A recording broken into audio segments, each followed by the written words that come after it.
Assalamualaikum warahmatullahi wabarakatuh. Selamat pagi anak soleh dan soleha semua. Bagaimana kabar hari ini? Semoga sehat selalu ya. Nah anak-anak, dalam kesempatan kali ini kita akan belajar PB yang pertama. Namun sebelum pelajaran kita mulai, marilah kita semua berdoa kepada Allah Subhanahu wa taala dengan harapan semoga kita semua dimudahkan dalam belajar serta ilmu yang kita peroleh dijadikan ilmu yang barokah dan manfaat di dunia maupun di akhirat. Amin Allahumma amin. Doa bersama dengan Pak Roman, posisi tangan menengadah semua. Ikuti bacaan doa Pak Roman. Bismillahirrahmanirrahim. Raditu billahi rabba wa bil islami dina wa bi muhammadin nabiyya wa rasula. Rabbi zidni ilma warzuqni fahma waj'alni min ibadika salihin.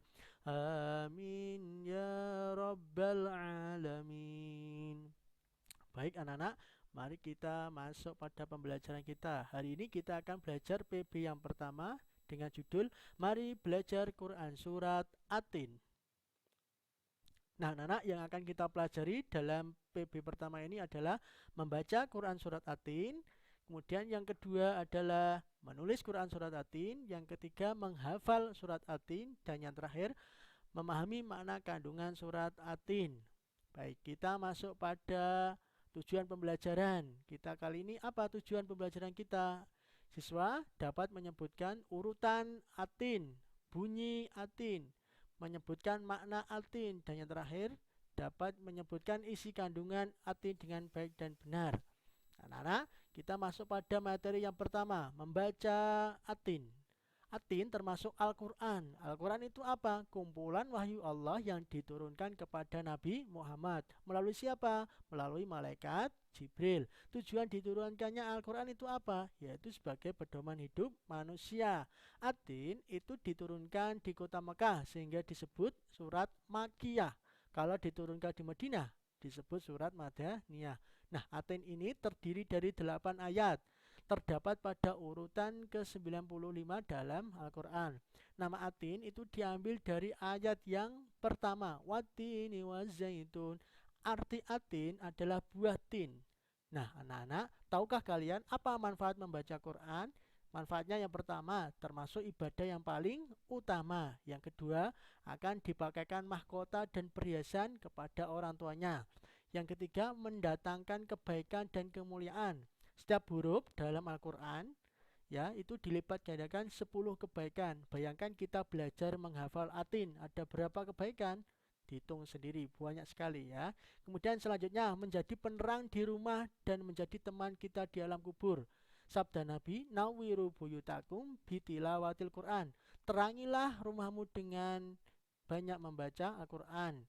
Rumah kita akan terang jika dilihat oleh penghuni langit. Jika rumah kita sering bacakan Quran, akan menjadi terang. Itu manfaat membaca Al-Quran. Nah, anak-anak, mari kita bersama-sama membacakan Al-Quran. Sebelum membaca Quran, ada tata caranya. Yang pertama, diawali dengan doa ta'awud. Ikuti bacaan doa Pak Roman ya. A'udzu billahi minasyaitonir rajim. Bismillahirrahmanirrahim. Wattini wazzaitun wa turi sinin wa hadal baladil amin. Laqad khalaqnal insana fi ahsani taqwim thumma radadnahu asfala safilin إلا الذين آمنوا وعملوا الصالحات فلهم أجر غير ممنون فما يكذبك بعد بالدين أليس الله بأحكم الحاكمين. Ditutup dengan doa Bala wa ana ala dzalika minasyahidin. Kita masuk pada arti yang pertama, demi buah tin dan buah zaitun, dan demi gunung atau bukit Sinai, dan demi kota Mekah yang aman ini. Sungguh telah kami ciptakan manusia dalam bentuk yang sebaik-baiknya. Kemudian kami kembalikan ke tempat yang serendah-rendahnya. Kecuali orang yang beriman dan mengerjakan amal kebajikan, maka mereka akan mendapat pahala yang tidak ada putus-putusnya. Maka apa yang menyebabkan mereka mendustakanmu tentang hari pembalasan setelah adanya keterangan-keterangan itu? Bukankah Allah adalah hakim yang seadil-adilnya? Itu membaca surat Atin. Kemudian yang kedua, menulis Al-Quran. Manfaatnya menulis Al-Quran itu apa, Pak? Yaitu dapat melatih keseimbangan fungsi otak kanan dan otak kiri. Ketika kita menulis, kita sama halnya kita membaca. Kemudian yang kedua, manfaat menulis Al-Quran. Belajar menulis Al-Quran sehingga menjadi tulisan yang bagus, menjadi kaligrafi yang bagus, dapat membukakan pintu rezeki. Sebagaimana sabda yang disampaikan oleh Sayyidina Ali. Baguskanlah tulisanmu, maka tulisan yang bagus akan menjadikan pintu-pintu rezeki terbuka. Nah, nanti anak-anak tugasnya menulis surat Atin beserta terjemahan dan artinya, ya. Kemudian selanjutnya menghafal Atin. Pak, cara menghafal itu bagaimana? Cara menghafal itu banyak metode atau caranya. Bisa diikuti langkah-langkah berikut. Mulailah dari ayat yang pertama. Baca berulang-ulang terus sampai hafal. Watini wa zaitun, demi buah tin dan buah zaitun. Watini wa zaitun, demi buah tin dan zaitun. Seterusnya. Kemudian dilanjutkan ayat yang kedua dengan cara yang sama. Kemudian ayat yang ketiga sampai dengan ayat yang ke-8. Kalau perlu, ya, untuk memantapkan hafalan kalian, ulangi terus-menerus, kemudian meminta orang tua, meminta ibu atau ayahnya menyimak hafalanmu, ya, satu persatu hingga kalian itu benar-benar hafal. Itu cara menghafal. Nanti dihafalkan juga. Kemudian pokok-pokok kandungan dalam surat Atin itu apa? Ayat yang pertama, wattini wazaitun. Allah dalam ayat ini yaitu bersumpah demi buah tin dan buah zaitun. Ada apa dengan buah tin dan zaitun? Ternyata buah tin adalah buah yang enak dan lembut serta cepat dicerna. Ia menjadi obat yang banyak manfaatnya. Bisa memperhalus fisik, mengencerkan dahak, membersihkan ginjal, menghancurkan batu yang ada di saluran air seni, menggemukkan badan yang badannya pengen gemuk, dan dapat melonggarkan rongga dalam hati dan limpa. Kemudian yang kedua, buah zaitun. Zaitun itu apa? Yaitu buah yang memiliki keistimewaan karena kandungan minyaknya yang berlimpah, sehingga dapat dipergunakan di daerah yang kurang memiliki minyak. Seperti ini gambarnya, ya, dilihat. Ini buah tin, ini buah zaitun. Kemudian ayat yang kedua, waturisinin, dan demi gunung Sinai. Gunung Sinai itu terletak di semenanjung Sinai, lintasan antara tanah Mesir ke Israel, Arab, dan Mesopotamia. Tingginya kurang lebih 2285 meter. Dikenal dengan Jabal Musa atau Gunung Nabi Musa. Karena apa? Karena di tempat inilah Nabi Musa menerima wahyu yang pertama dan diangkat menjadi Rasul. Nah, pada malam Mi'raj, diangkatnya Nabi, Rasulullah berhenti sebentar di tempat ini dan melaksanakan sholat sebagai bentuk penghormatan Nabi Muhammad atas kesucian tempat ini. Makanya disebutkan dalam surat At-Tin ini. Kemudian ayat yang ketiga, wahandal baladil amin, yang dimaksud kota yang aman itu kota apa? Yaitu kota Mekah. Mengapa dinamakan kota aman? Karena siapapun yang memasukinya akan terjaga keamanan dan keselamatannya. Kota Mekah disebut juga dengan Ummul Qura atau tanah yang aman. Kota ini banyak menyimpan sejarah pada zaman Nabi Ibrahim alaihissalam. Ayat yang keempat, ya, Allah menjadikan manusia dalam sebaik-baik bentuk. Laqad khalaqnal insana fi ahsani taqwim. Proses kejadian manusia tidak sama dengan makhluk lainnya, berbeda dengan hewan. Manusia memiliki akal, jasmani, rohani, dan nafsu. Anggota tubuh manusia itu sangat serasi dan seimbang sehingga tampak ada yang cantik, ada yang ganteng, dan memudahkan melakukan kegiatan. Berbeda dengan hewan yang hanya memiliki jasmani dan nafsu saja.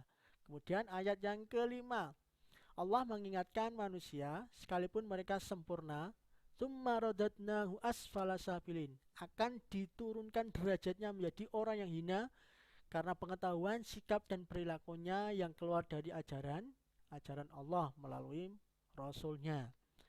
Kecuali siapa yang tidak hina, yaitu orang yang tidak hina, illalladzina amanu wa amilus solihati falahum ajrun ghairu mamnun. Orang yang tidak hina adalah orang atau mereka yang beriman dan melaksanakan amal soleh. Orang yang demikian itu selamat dari kehinaan dunia akhirat. Contohnya apa, Pak? Contohnya beribadah kepada Allah. Sholat 5 waktu harus, baik laki-laki maupun perempuan. Kemudian gemar bersedekah. Kemudian ikhlas menolong. Itu contoh-contoh beramal soleh, membantu orang tua dan lain sebagainya. Kemudian ayat yang ketujuh, pada hari kiamat nanti ada hari pembalasan terhadap perbuatan yang baik dan buruk. Manusia yang tidak meragukan adanya hari pembalasan karena Allah sudah menunjukkan bukti-buktinya. Allah memberikan akal kepada manusia untuk berpikir tentang ciptaannya, hati untuk merasakan iman. Pertanyaan dalam surat At-Tin ayat ke-7 ini, fama yukadzibuka ba'du biddin, itu mengingatkan adanya hari kiamat agar manusia tidak lupa dan lalai sehingga terjerumus dalam dosa dan kehinaan. Ini maksud pertanyaan Allah, fama yukadzibuka ba'du biddin. Ayat yang terakhir, ayat ke-8, alaihissallahu biahkamil hakimin. Allah itu maha pengasih dan penyayang kepada hambanya. Ia akan senantiasa agar manusia tidak lupa diri, selalu mengingatkan Allah itu. Jika ternyata manusia melakukan dosa, maka Allah memiliki keadilan. Manusia akan menanggung akibat dari pembalasannya atas dosa-dosanya, dimasukkan ke neraka. Keadilan Allah yang lain apa? Allah juga menyiapkan kenikmatan bagi orang yang menjalankan syariatnya, beriman dan beramal soleh dengan memasukkan ke surganya Allah Subhanahu wa taala. Itu pokok-pokok kandungan At-Tin. Kemudian inti daripada isi kandungan At-Tin secara garis besarnya itu apa, Pak? Yang pertama, menjadikan manusia dalam bentuk yang sebaik-baiknya. Allah menjadikan manusia bentuk yang sebaik-baiknya. Yang kedua, orang yang amalnya baik akan diangkat derajatnya ke surga, dan yang buruk dimasukkan ke neraka, ditempatkan tempat yang serendah-rendahnya. Kemudian selanjutnya manusia akan diberi balasan sesuai dengan amal ibadahnya. Selanjutnya larangan mendustakan agama agar selamat dunia dan akhirat. Kemudian selanjutnya orang yang beriman dan mengerjakan amal soleh akan diberi pahala yang tidak terputus-putusnya.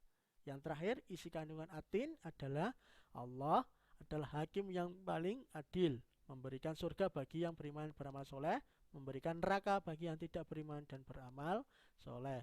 Itu pokok atau isi kandungan At-Tin secara besar.